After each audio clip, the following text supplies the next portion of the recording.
Assalamualaikum warahmatullahi wabarakatuh.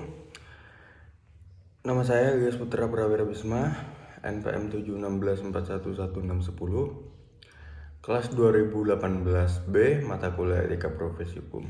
Di sini saya akan menjelaskan tentang rangkuman saya mengenai UAS Etika Profesi Hukum. Yang pertama, pengertian etika moral dan akhlak.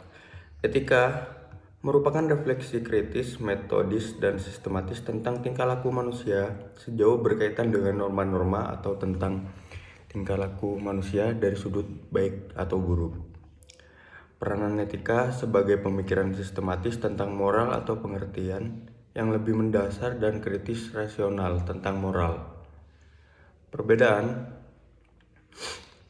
etika ilmu tentang apa yang bisa dilakukan atau ilmu tentang adat kebiasaan yang berkenaan dengan hidup yang baik dan buruk.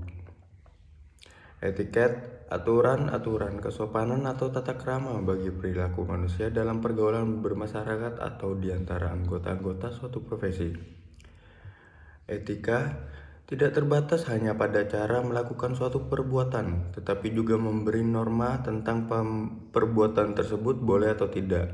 Etiket hanya menyangkut tentang cara melakukan suatu perbuatan dan ia bersifat lokal dan relatif. Etika berlaku kapan dan di mana saja dan tidak bisa ditawar-tawar. Etiket terbatas pada tempat dan kebudayaan atau kelompok sosial. Yang kedua, moral.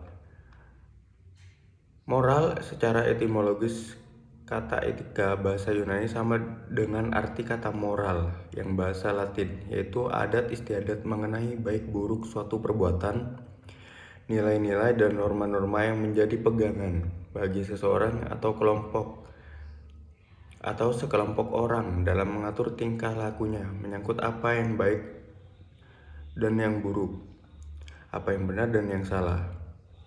Yang ketiga adalah akhlak. Akhlak diartikan sebagai budi pekerti atau kelakuan dalam Kamus Bahasa Indonesia. Kata akhlak tidak ditemukan dalam Al-Quran, yang ditemukan hanyalah tunggalnya, yaitu khalaq. Kata akhlak justru banyak ditemukan dalam hadis Nabi seperti aku hanya diutus untuk menyempurnakan akhlak yang mulia. Jadi akhlak itu sebagai kelakuan baik atau buruk manusia yang sangat beragam. Dengan demikian, pengertian etika itu merupakan bagian dari akhlak. Beberapa tema penting dalam etika umum.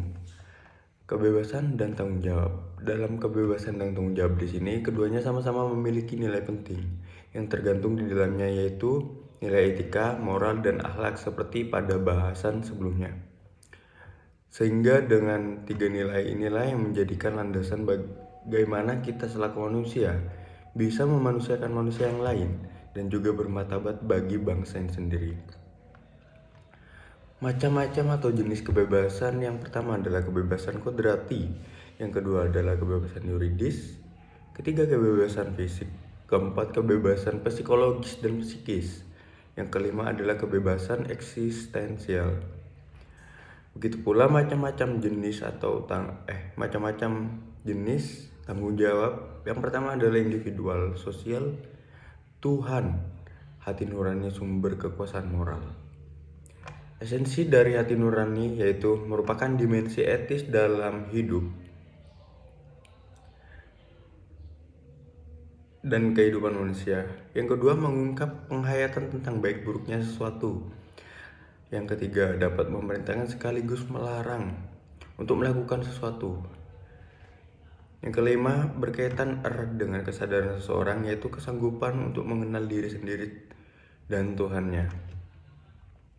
Hak dan kewajiban. Hak dan kewajiban lahir karena adanya keinsafan manusia akan martabatnya sebagai makhluk yang bebas dan otonom.